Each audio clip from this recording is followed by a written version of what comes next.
apa kabar? Semoga adik-adik semua dalam keadaan baik-baik aja.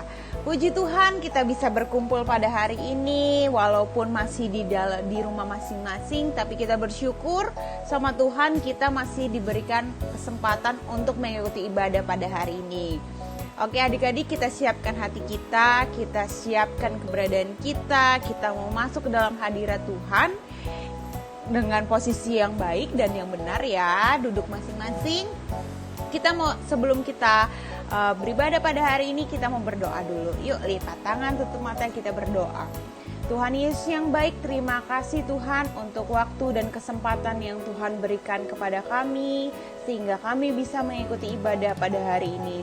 Tuhan Yesus yang baik, kiranya Tuhan Yesus berkati setiap kami Tuhan, berikan hikmat kepada kami untuk kami dapat mengikuti ibadah hari ini Tuhan. Berkati kakak-kakak yang akan melayani, kiranya Tuhan Yesus memberikan hikmat kepada kakak-kakak Bapak, dan biarkan adik-adik yang mendengarkan firman Tuhan pada hari ini bisa menjadi berkat dan dapat melakukan dalam kehidupan sehari-hari. Terima kasih Tuhan, terima kasih Yesus, berkati ibadah dari awal pertengahan hingga akhirnya. Di dalam nama Tuhan Yesus kami berdoa dan mengucap syukur, semuanya katakan amin. Selamat beribadah adik-adik semuanya. Adik-adik, waktunya kita mau memuji Tuhan nih, kita mau bilang happy ya, happy ye. Kita gerak ya, kanan kiri kita gerak ya. Yuk sambil berdiri.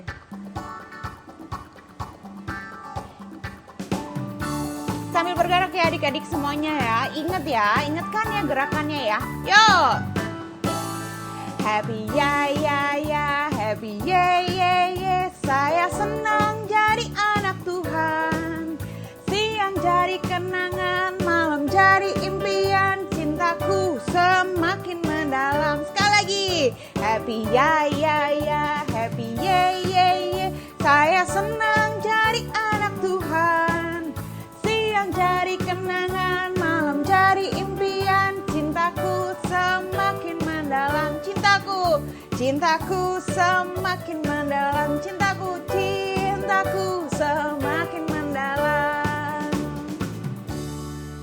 Siapa yang cinta sama Tuhan Yesus? Ajukan tangan. Saya. Ya adik-adik, sudah saatnya kita mendengarkan firman Tuhan pada hari ini yang dibawakan oleh kakak-kakak yang akan melayani pada hari ini. Kiranya firman Tuhan yang akan dibagikan bisa menjadi berkat buat adik-adik semuanya. Kita siapkan hati kita mau undang Yesus untuk masuk dalam hati kita.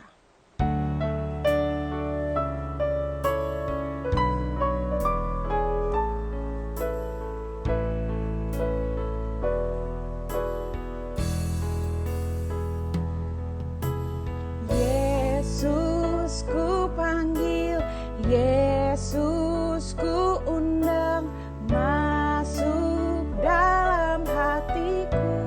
Yesus ku panggil, Yesus ku panggil, Yesus ku undang, masuk dalam hatiku. Memimpin, menuntun setiap langkah hidupku, sucikan, kuduskan semua dosaku. Sekali lagi, Yesus ku panggil, ku panggil, Yesus ku undang, masuk dalam hatiku. Yesus ku panggil, Yesus ku panggil, Yesus ku undang, masuk dalam hatiku. Memimpin, menuntun setiap langkah hidupku,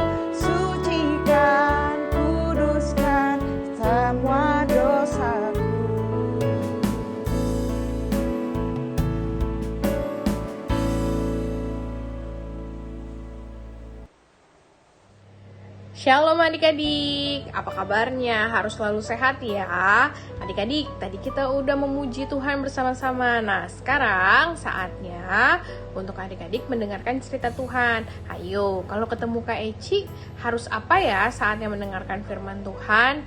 Yo, apa ya?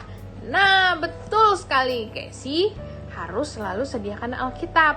Nah, adik-adik yang belum ambil Alkitabnya, ayo kita ambil Alkitabnya, kita siapin Alkitabnya, kita baca firman Tuhan, kita dengerin cerita firman Tuhan dari sini. Nah, sebelum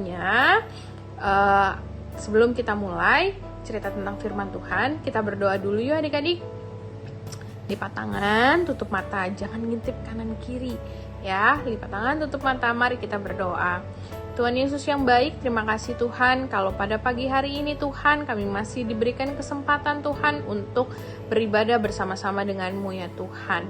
Terima kasih Tuhan, tadi kami sudah memuji, memuliakan nama-Mu Tuhan. Dan sebentar kami akan mendengarkan cerita-Mu ya Tuhan. Engkau berkati tiap kami masing-masing ya Tuhan. Buka hati kami, buka telinga kami ya Tuhan. Sehingga apa yang diceritakan hari ini Tuhan, yang didengarkan hari ini ya Tuhan, dapat menjadi berkat untuk kami semua ya Yesus. Terima kasih Tuhan, dalam nama Tuhan Yesus kami berdoa. Amin. Oke, udah siap adik-adik? Kita dengarkan ceritanya ya. Oke adik-adik, kita mulai ceritanya ya. Dibuka Alkitabnya, kita buka di Lukas 6 ayat 27 sampai 36. Lukas 6 ayat 27 sampai 36. Nah, kakak mau cerita tentang kaidah kencana. Apa ya kaidah kencana itu ya? Jadi gini. Nah, kita baca dulu bersama-sama di Lukas 6 ayat 31. Kita baca ya, kakak bacain deh Lukas 6 ayat 31. Dan sebagaimana kamu kehendaki supaya orang perbuat kepadamu, perbuatlah juga demikian kepada mereka. Kakak ulang sekali lagi. Lukas 6 ayat 31. Dan sebagaimana kamu kehendaki supaya orang perbuat kepadamu, perbuatlah juga demikian kepada mereka. Kira-kira apa ya maksud ayat ini ya? Jadi gini, Yesus menyuruh murid-muridnya untuk memperlakukan orang lain sebagaimana mereka sendiri ingin diperlakukan oleh orang lain. Hal ini nggak sulit untuk dilakukan apabila kalian menyukai seseorang itu, gitu. Kita semua ingin menyenangkan teman-teman kita dan membuatnya bahagia. Tetapi Yesus berkata, hal itu tuh belum cukup. Maksudnya untuk menyenangkan orang-orang yang sayang sama kita. Kita harus memperlakukan musuh kita dengan ramah dan baik hati. Jadi kita nggak boleh hanya ramah kepada orang yang baik dengan kita aja, tapi kita harus ramah kepada orang-orang yang galak sama kita, yang mukanya cemberut sama kita, yang marah sama kita. Nah, memperlakukannya itu tuh seperti apa sih gitu kan. Nah, memperlakukannya itu adalah dengan ramah dan baik hati gitu. Misalnya nih dalam kehidupan sehari-hari ya, kakak yakin kok adik-adik selalu menemukan orang yang sulit diajak bermain atau sulit diajak bicara gitu. Jadi kadang-kadang yang mau diajak main ya ayo, ada juga orang yang enggak lah, aku nggak mau main sama dia gitu kan.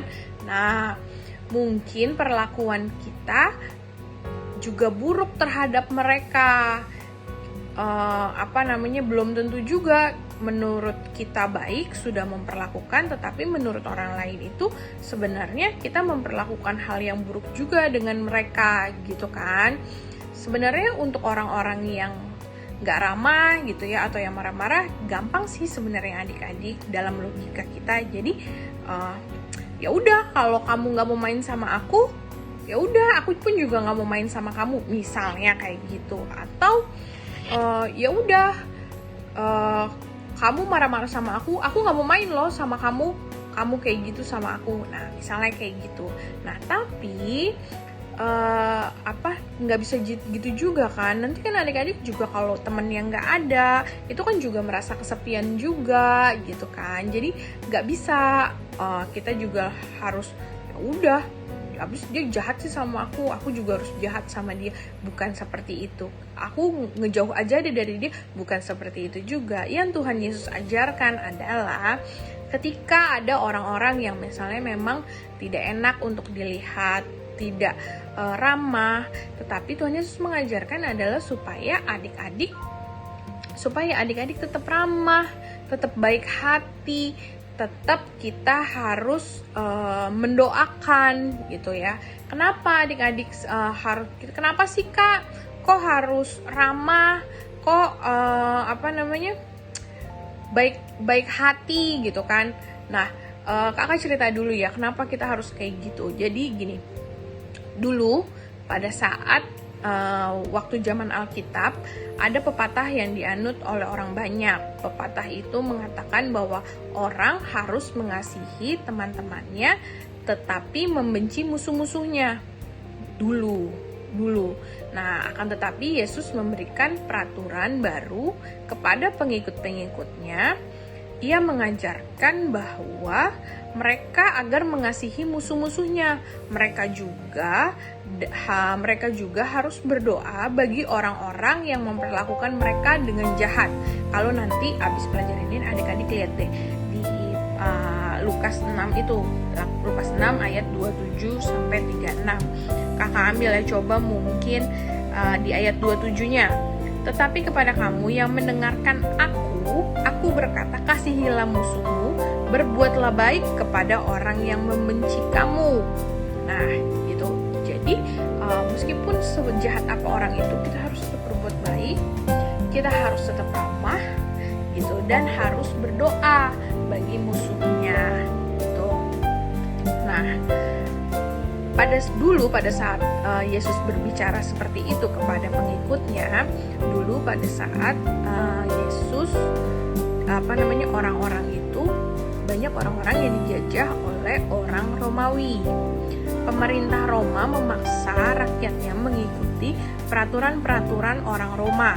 Apakah mereka setuju atau tidak? Jadi yang namanya dulu itu dijajah sama orang Romawi ya, suka atau nggak suka ya harus mengikuti peraturan orang Romawi. Pemerintah Roma suka mengingkarkan bangsa-bangsa itu bahwa mereka harus mengikuti peraturan-peraturan Roma. Kadang-kadang orang-orang Roma menyuruh rakyat mengerjakan berbagai tugas hanya untuk menunjukkan siapa nih yang berkuasa gitu. Jadi ya saya yang berkuasa ya kamu harus ngikutin apa pekerjaan saya. Nah, sikap-sikap seperti itu yang membuat rakyatnya sangat marah dan mereka tidak suka mengikuti perintah tentara Roma gitu. Jadi kadang-kadang seorang prajurit Roma akan memerintahkan seseorang untuk membawakan bebannya 1 km. Jadi prajurit Roma ini kadang-kadang disuruh membawa beban gitu, disuruh sama komandannya untuk membawa beban. Tetapi prajurit Roma ini menyuruh rakyatnya untuk membantu membawa bebannya yang harus dia tanggung gitu kan. Biasanya sejauh 1 km. Tidak peduli orang itu sedang mengerjakan apa, tidak peduli orang itu sedang sakit, atau tidak peduli orang itu lagi bekerja di toko mana misalnya gitu. Nggak peduli. Jadi rakyat Roma itu Tentara Roma itu menyuruh rakyatnya untuk membawa bebannya si prajurit Roma itu berjalan gitu kan. Nah, terus pokoknya ketika rakyat Roma itu sedang bekerja, pokoknya dia tuh harus nurut deh. Dia harus menghentikan kegiatan apapun yang sedang dilakukan gitu. Beban prajurit itu mungkin sangat berat, tetapi orang itu harus mengangkatnya mengikulnya sepanjang 1 km. Meskipun ia tidak berniat pergi ke arah itu, tapi harus dilakukan. Coba adik-adik bayangkan nih, ketika orang yang disuruh ini berhasil membawakan bebannya itu 1 kilometer. Bahagia nggak adik-adik? Kalau kakak sih ngebayanginnya bahagia ya. Wah, aku berhasil nih membawa beban yang begitu berat sejauh 1 kilometer. Aku berhasil nih, aku berhasil membantu prajurit Roma itu, gitu kan. Nah, tetapi ketika wah cuma 1 kilometer, udah nih selesai nih ya 1 kilometer, selesai nih, abis ini aku mau bekerja kembali lagi Tetapi Yesus mengejutkan orang-orang pada waktu itu. Ia berkata kepada mereka, "Jikalau seseorang memerintahmu membawa bebannya sejauh 1 kilometer, pikulah beban itu sejauh 2 kilometer. Bukannya 1 kilometer, melainkan 2 kilometer." Kira-kira adik-adik, 1 kilometer aja udah berat. Ya masa sih 2 kilometer? Kan pada saat itu orang-orang menjadi kaget gitu kan. Apa mungkin ya kita bisa melakukan hal itu gitu. Terus kenapa ya kira-kira Yesus menyuruh mereka harus bersikap baik hati kepada prajurit itu gitu kan. Pada saat Yesus mengatakan itu, sebenarnya Yesus ingin mereka mengerti bahwa hidup mereka menurut kaidah kencana tidak akan selalu mudah gitu, tetapi ada jalan yang lebih baik untuk memperlihatkan kasih Tuhan kepada orang lain daripada dengan memperlakukan mereka sebagaimana kalian sendiri ingin diperlakukan. Jadi Yesus tuh ingin kasih lihat kepada mereka bahwa hidup kaidah kencana itu tidak harus ada selalu pengorbanan, harus ada selalu jalan yang tidak mudah gitu, tidak selalu mudah gitu. Jadi harus ada perjuangannya sedikit-sedikit gitu. Nah, hasilnya akan menjadi berkat dan harus dipahami juga ketika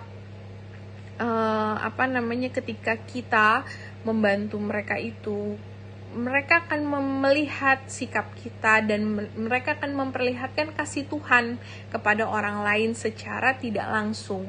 Jadi ketika misalnya nanti adik-adik membantu orang Roma itu, wah pengikutnya Yesus ya, wah pengikutnya Yesus baik-baik loh, mereka rajin, mereka sering menolong. Nah itu yang ingin Tuhan Yesus perlihatkan gitu. Bukan berarti Tuhan Yesus jahat sama kita gitu. Nah kayak gitu. Jadi tadi pas di awal kakak ngomong gimana ya kita memperlakukan orang yang jahat, kenapa ya kita harus mendoakan mereka, kenapa kita harus selalu bersikap mereka padahal mereka udah jahat sama kita. Itu tadi yang kakak bilang. Jadi membiarkan orang lain melihat Yesus dalam diri kita. Nah ketika orang jahat sama kita, kita tetap ramah, kita tetap mendoakan, kita tetap menolong, kita tetap membantu. Nah orang itu akan melihat, oh iya ya, dia percaya sama Tuhan Yesus, makanya Yesus selalu mengajarkan kebaikan, Yesus mengajarkan kasih. Oh iya ya, Tuhan baik sama dirinya, aku pun juga harus baik deh sama dia gitu kan. Nah itulah adik-adik yang mau diajarkan sama Tuhan Yesus. Dan kakak juga selalu ingatkan, ketika kita ingin diperlakukan ramah sama orang, ya berarti kitanya harus ramah. Kalau kitanya cemberut, kalau kitanya pelit, kalau kitanya perhitungan, tidak suka menolong orang, apakah orang akan memperlakukan hal yang sama? Misalnya, adik-adik akan merasakan, kalau aku dipelitin kayak gimana ya? Kalau aku dicemberutin kayak gimana ya? Kalau aku dijahatin bagaimana ya? Nah, karena kita nggak mau dijahatin sama orang, karena kita nggak mau dicuekin sama orang, karena kita nggak mau orang lain pelit sama kita, makanya kita harus berlaku itu duluan adik-adik. Nah, percaya ketika kita berdoa, kalau misalnya kita udah berbuat baik pun terus ada orang-orang yang masih jahat sama kita, yang masih marah-marah sama kita, yang masih cuek sama kita, mas pelit sama kita, adik-adik harus doakan. supaya nanti biar Tuhan yang bekerja gitu. Jadi bukan adik-adik. Kalau adik-adik tugasnya cuma satu, berbuat baik dan berdoa gitu. Jadi harus tetap selalu harus tetap selalu ramah. Nah, hal-hal seperti itu sepertinya mudah untuk diucapkan, tapi kakak percaya itu pasti susah untuk dilakukan. Ayo adik-adik, kalau misalnya ada orang yang jahat sama kita, belum tentu kita harus ramah, kita harus berdoa, belum tentu kayak gitu adik-adik. Tetapi kita harus jadi belum tentu juga adik-adik pada saat itu langsung aja oh iya ramah, itu belum tentu juga adik-adik. Itu adalah satu hal yang susah untuk dilakukan ketika ada orang yang jahat sama kita, tapi kita harus tetap berbuat baik. Itu adalah hal yang sulit dilakukan. Nah, itulah kalau misalnya yang tadi Tuhan Yesus sampaikan, ketika adik-adik ingin hidup menurut kaidah kencana, itu tidak mudah. Ada beberapa hal yang harus dilakukan, tidak mementingkan kepentingan diri sendiri. Oh, dia yang salah, berarti dia harus minta maaf. Tidak seperti itu gitu. Jadi memang harus ada pengorbanan yang harus dilakukan, hidup seperti itu gitu adik-adik. Nah, gini, kakak udah cerita nih tentang kaidah kencana itu. Jadi kaidah kencana itu adalah apa tadi adik-adik? Memperlakukan orang sebagaimana kamu ingin diperlakukan. Pokoknya kuncinya itu, memperlakukan orang sebagaimana kamu ingin diperlakukan. Misalnya harus hidup baik, hidup ramah, dan selalu berdoa untuk orang yang tidak suka dengan kita gitu. Pokoknya kuncinya ya memperlakukan orang. Kita sekeliling kita ingin diperlakukan baik, ingin diperlakukan ramah sama orang. Berarti kitanya juga harus baik dan kitanya juga harus ramah. Nah, gitu. Paham ya adik-adik ya? Jadi, yaitu kita harus hidup menurut kaidah kencana yang selalu yang diajarkan Tuhan Yesus. Nah, ada lagi nih tapi poinnya. Nah, hidup menurut kaidah kencana itu adalah tidak mudah, tetapi kakak yakin dan percaya anak-anak sekolah minggu BZ ini pasti bisa bisa mengikuti kaidah kencana dari Tuhan Yesus. Kakak tahu kalian tuh anak-anak yang hebat, anak-anak yang murah hati, anak-anak yang selalu hidup menurut peraturannya Tuhan Yesus. Jadi anak-anak yang sabar, anak-anak yang ramah, anak-anak yang baik hati. Nah, makanya kakak yakin dan percaya pasti kalian bisa hidup menurut kaidah kencana Tuhan Yesus. Oke adik-adik, nah sekarang ayat hafalannya dibuka lagi di Lukas 6 ayat 31. Lukas 6 ayat 31. Ya, kakak bacain ya. Dan sebagaimana kamu kehendaki supaya orang perbuat kepadamu, perbuatlah juga demikian kepada mereka. Gitu ya. Oke, ayat hafalannya dihafalin. Kalau misalnya kalian mau bikin video gitu, boleh sharing-sharing Alkitab. Kan kayak Madia contohnya udah punya grup. Nah, adik-adik bisa tuh sharing-sharing di grup gitu. Oke? Ya udah selesai cerita kita hari ini tentang kaidah kencana. Nah, kita sudah mendengarkan cerita Tuhan. Kita berdoa yuk adik-adik. Tutup mata, lipat tangan, konsentrasi, jangan lihat kanan kiri ya. Mari kita berdoa. Terima kasih Tuhan, terima kasih atas penyertaan-Mu Tuhan dari ibadah ini ya Tuhan.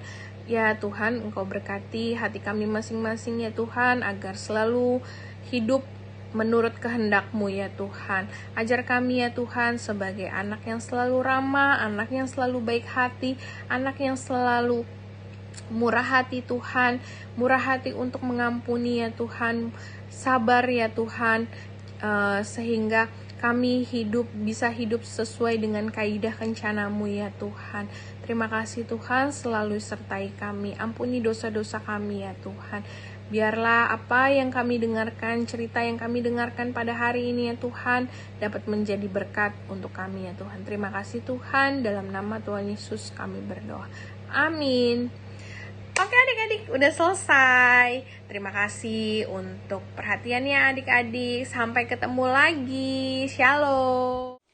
Nah adik-adik semuanya, bagaimana firman Tuhan pada hari ini? Semoga firman Tuhan pada hari ini yang dibagikan oleh kakak-kakak bisa memberkati adik-adik semuanya yang ada di rumah. Oh iya, hari ini ada ayat hafalan dari Lukas 6 ayat 31. Yuk cari dulu Lukas 6 ayat 31.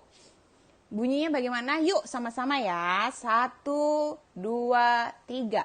Dan sebagaimana kamu kehendaki supaya orang perbuat kepadamu, perbuatlah juga demikian kepada mereka. Sekali lagi adik-adik semuanya ya. Lukas 6 ayat 31. Dan sebagaimana kamu kehendaki supaya orang perbuat kepadamu, perbuatlah juga demikian kepada mereka. Nah, kita sampai kepada ujung ibadah pada hari ini. Kakak ingatkan untuk memberikan persembahan, jangan lupa persembahan masing-masing di rumah masing-masing, jangan lupa. Dan kakak juga mengucapkan nih, dan guru-guru sekolah minggu dan adik-adik sekolah minggu mengucapkan selamat ulang tahun kepada Benaya. Semoga Benaya tumbuh menjadi anak yang takut akan Tuhan, yang dengar-dengaran kepada orang tua, nenek, kakek, oma, opa, semuanya. Dan menjadi berkat di tengah lingkungannya. Sehat selalu ya Benaya ya. Dan kepada orang tuanya juga, orang tua Ben juga sehat selalu. Oke, kita mau menutup ibadah kita pada hari ini. Kita siapkan hati kita mau angkat satu pujian, Yesus sepertilah gembala.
Adik-adik, kita menutup ibadah kita pada hari ini, kita berdoa. Tuhan Yesus yang baik, terima kasih untuk setiap kasih setia Tuhan di dalam kehidupan kami. Kami sungguh bersyukur Tuhan, Engkau masih memberkati kami, Engkau masih melindungi kami, Engkau masih menyertai setiap kehidupan kami. Tuhan Yesus yang baik, kami ingin bersatu hati Tuhan, mendoakan untuk teman-teman kami, adik-adik sekolah minggu kami Tuhan. Yang sakit Engkau sembuhkan, yang lemah Engkau kuatkan Bapa. Kiranya Tuhan Yesus terus bersama-sama dengan mereka Tuhan. Berikan kekuatan Tuhan, berikan roh takut akan Tuhan di dalam kehidupan mereka Tuhan, di dalam masa pertumbuhan mereka. Engkau berkati sekolahnya Tuhan, biarkan di dalam sekolahnya anak-anak sekolah minggu GKI Bukit Zaitun bisa menjadi berkat Tuhan. Terima kasih Tuhan, berkati papa mamanya Tuhan, berkati di dalam didik adik-adik sekolah minggu, kiranya berikan hikmat Tuhan kepada mama papanya Tuhan, biarkan adik-adik sekolah minggu bisa tumbuh menjadi anak yang takut akan Tuhan. Terima kasih Tuhan Yesus, terima kasih banyak. Dan berkati juga Tuhan untuk kakak-kakak yang melayani pada hari ini. Tuhan Yesus berkati dalam kehidupannya Bapak, di dalam pekerjaannya, ataupun di dalam sekolahnya. Tuhan Yesus berkati juga kakak-kakak yang sekolah minggu Tuhan, kiranya Tuhan Yesus berkati di dalam kehidupannya. Jika ada kakak-kakak yang sakit, Tuhan sembuhkan. Jika ada kakak-kakak yang lemah, Engkau kuatkan. Berkati sertai Bapa di dalam kehidupannya ataupun kegiatannya yang dilakukan sehari-hari. Terima kasih Tuhan Yesus, terima kasih banyak. Tuhan, kami bersatu hati Tuhan untuk untuk sertai setiap kami, jauhkan dari virus atau mara bahaya apapun untuk menyerang kami Tuhan. Kami patahkan Tuhan di dalam nama Tuhan Yesus. Kami percaya kami punya Tuhan yang luar biasa, yang sanggup menutup bungkus kami dengan darah-Mu yang kudus Bapa. Terima kasih Tuhan, berkati gereja kami GKI Bukit Zaitun Bapa, berkati gembala kami Tuhan. Tuhan Yesus berikan kekuatan kesehatan sempurna daripada-Mu Tuhan. Berkati juga badan pengurus jemaat Tuhan, Tuhan Yesus berkati. Terima kasih Tuhan, kami menutup ibadah pada hari ini Tuhan. Terima kasih atas penyertaan-Mu dari awal pertengahan hingga akhirnya. Terima kasih Tuhan Yesus, terima kasih banyak. Di dalam nama Tuhan Yesus kami berdoa dan mengucap syukur. Semuanya katakan amin. Selamat hari Minggu adik-adik semuanya. Tuhan Yesus memberkati. Tetap jaga kesehatan. Kalau keluar tetap pakai masker. Dadah.